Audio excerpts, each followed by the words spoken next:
संज्ञा की परिभाषा बताओ। किसी वस्तु, स्थान, भाव आदि के नाम को संज्ञा कहते हैं। जैसे हमने चार्ट बनाया हुआ है, किसी प्राणी, वस्तु, स्थान, भाव आदि के नाम को संज्ञा कहते हैं। जैसे किसी का भी नाम है वो संज्ञा है। जैसे मैं क्या हूँ, संज्ञा है। ये पंखा है ऊपर, ये संज्ञा है। ये टेबल है, ये संज्ञा है। रिक्शा, ये संज्ञा है। मुआ गाँव नाम, गाँव का नाम पड़ गया मुआ गाँव, तो ये भी संज्ञा है। तो संज्ञा की पहले हम परिभाषा लिखेंगे। संज्ञा की परिभाषा,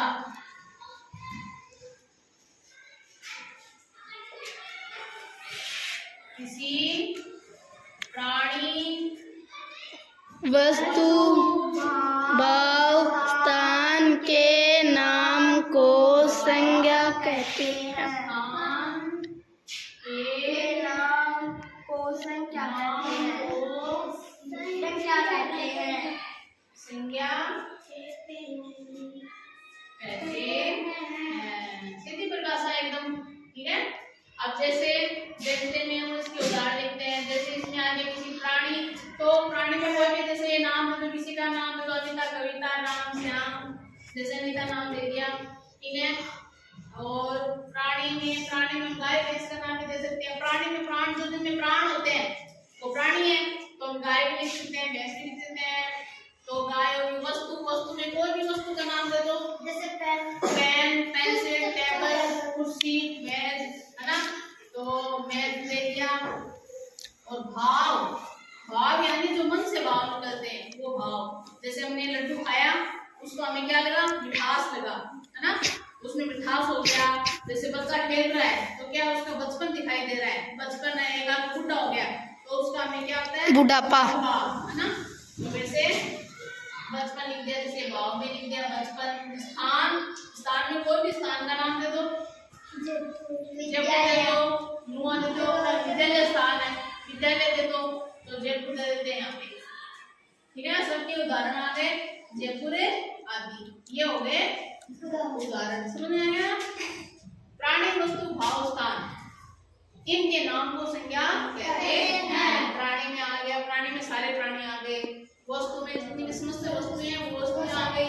भाव, जो मन से भाव निकलते हैं, है ना, बुढ़ापा, बचपन, मिठास, गुस्सा, खुशी, है ना, ये सब। तो परिभाषा हो गई। अब क्या करते हैं, संज्ञा कितने प्रकार की होती है, 3 प्रकार की। हमने 5 से पढ़ा था ना। संज्ञा 3 प्रकार की होती है, चार्ट में भी दिखाया गया। चार्ट में इसमें प्रकार दे देंगे ना, नहीं दे देंगे, तो यहाँ पे हम लाइन लिखेंगे कि संज्ञा के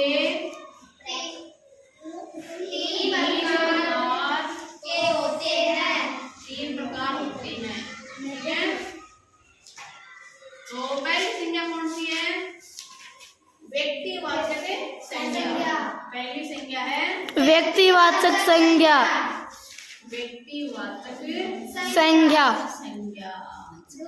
दूसरी है भाववाचक, तीसरी है, दूसरी है जातिवाचक। दूसरी संज्ञा है जातिवाचक संज्ञा, और तीसरी है भाववाचक संज्ञा।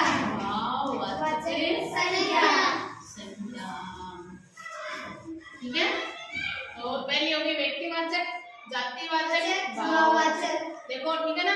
व्यक्तिवाचक में संज्ञा में मोटा होता है। व्यक्तिवाचक में किसी एक विशेष व्यक्ति या विशेष प्राणी का ही नाम होता है, वो व्यक्तिवाचक संज्ञा में होता है। जैसे मैंने राम, किसी का नाम है तो राम, सीता, गीता, है ना, शहर में लिख दिया जयपुर, नुआ, दिल्ली, है ना, ये सारे इसमें आ गए। अब जैसे एक अलग उदाहरण देती हूँ। जैसे हमने एक नाम दे दिया लड्डू, ठीक है, एक नाम मिठाई, ठीक है।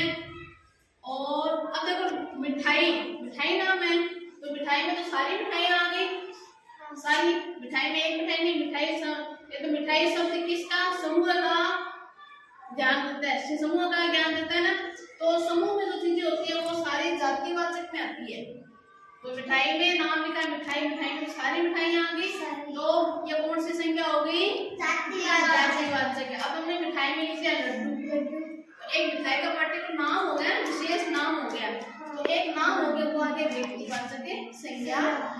समझ में आया ना? अब लड्डू व्यक्तिवाचक संज्ञा हो गई, मिठाई जातिवाचक संज्ञा हो गई। अब लड्डू को खाया तो हमें क्या अनुभव किया? हमने मिठास, लड्डू की मिठास हमने अनुभव की ना। करेला खाते हुए क्या होता है? उसका खारापन महसूस करते हैं। लड्डू खाया तो हमने उसकी मिठास महसूस की, तो वो आ गया मिठास। अब ये शब्द भाव उठा ना, मन से भाव, मन के भाव उठे ना, तो ये शब्द किसमें गया? भाववाचक संज्ञा में। इस तरह से पहचान करनी आप। अब जैसे मैंने जैसे शहर है, शहर का नाम लिख दिया, ठीक है, कौन सी संज्ञा है ये? जातिवाचक है, क्योंकि शहर तो कोई सा भी शहर हो सकता है। शहरों का जितना भी समूह है, जितने भी समूह है, शहर है, सारे शहर में आ गए, इसलिए जातिवाचक संज्ञा। शहर में मैंने नाम लिख दिया जयपुर। जयपुर एक शहर का नाम हो गया ना, विशेष नाम हो गया। जयपुर लिख दो, दिल्ली लिख दो, है ना, विशेष नाम हो गया। तो ये किसमें आ गया? व्यक्तिवाचक संज्ञा। व्यक्तिवाचक संज्ञा, जैसे दिल्ली लिख दिया, ठीक है। इस तरह से हमें संज्ञा की पहचान करनी है। समझ में आ गया ना? अब भाववाचक कौन से आते हैं बताया था ना अभी? बचपन, बुढ़ापा, मिठास, क्रोध, है ना, ये सारे आते हैं। तो अब इनके मैं उदाहरण लिखती हूँ, ठीक है? ये उदाहरण से आप समझ जाओगे। अब व्यक्तिवाचक है, आप बताओ उदाहरण। व्यक्तिवाचक संज्ञा क्या? आप बताओ उदाहरण। व्यक्तिवाचक में क्या? गीता लिख दिया, और ऐसे एक नाम लिखो, लड़कियां बहुत है। गीता, एक लड़के का नाम बता दो, राम, और एक शहर का नाम बता दो, दिल्ली हो गया, और एक नदी का नाम बता दो, गंगा। जैसे मैंने नदी शब्द लिया, तो नदी शब्द तो जाएगा जातिवाचक में।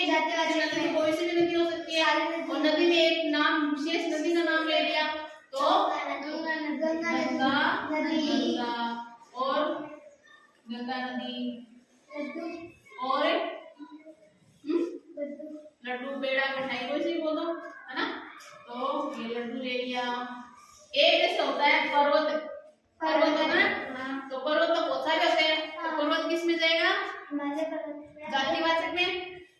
पर्वत तो बहुत सारे, हिमालय पर्वत है, और वो दूसरा, और ना ये राजस्थान में कौन सा, अरावली पर्वतमाला है ना। अलग अलग पर्वतों के अलग अलग नाम है, तो पर्वत सब तो जातिवाचक में जाएगा।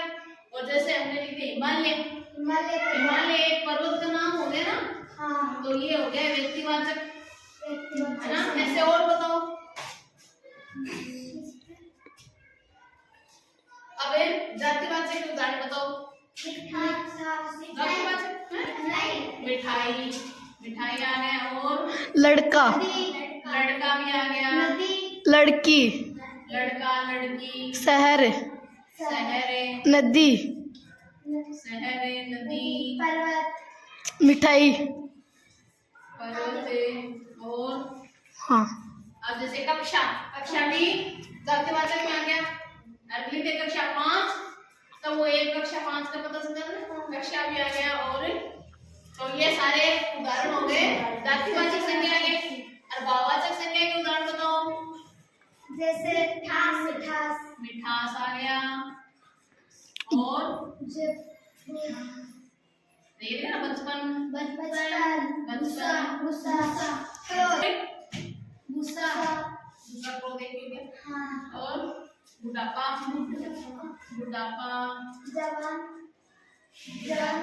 और लंबाई, लंबाई भी होता है, लंबाई, चौड़ाई, और ऊंचाई, ये सारे जो है ना गहराई कर सकते हैं, वो सारे उदाहरण। समझ में आ गया? परिभाषा संज्ञा समझ में आ गई? संज्ञा की परिभाषा ये, और संज्ञा के 3 प्रकार है, जिन्हें आपको छांटना है। जैसे मैं एक वाक्य लिखती हूँ, राम बाजार से पुस्तक लाया, ठीक है। ये मैंने एक शब्द लिखा, वाक्य लिखा, ठीक है। अब इसमें संज्ञा कौन कौन सी है? संज्ञा बताओ। राम संज्ञा है, बाजार की संज्ञा है,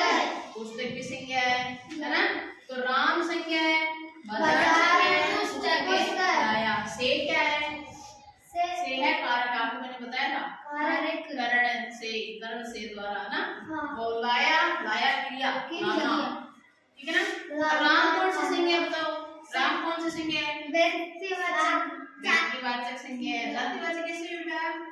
राम व्यक्तिवाचक किस लड़के का नाम है, तो व्यक्तिवाचक संज्ञा होगी बाजार, जातिवाचक बाजार बहुत सारी हो सकता है। पुस्तकें भाववाचक नहीं मैम, भाव नहीं बोल रहे, जातिवाचक है, पुस्तक की जातिवाचक है, जो कोई सी भी पुस्तकें हो सकती है।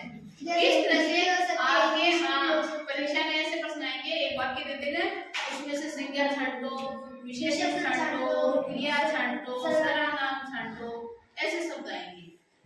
तो पूछ भी सकते हैं कि इसमें वाक्य में कौन सी संज्ञा है, जैसे राम है व्यक्तिवाचक संज्ञा है, तो आपको समझ में आ गई संज्ञा?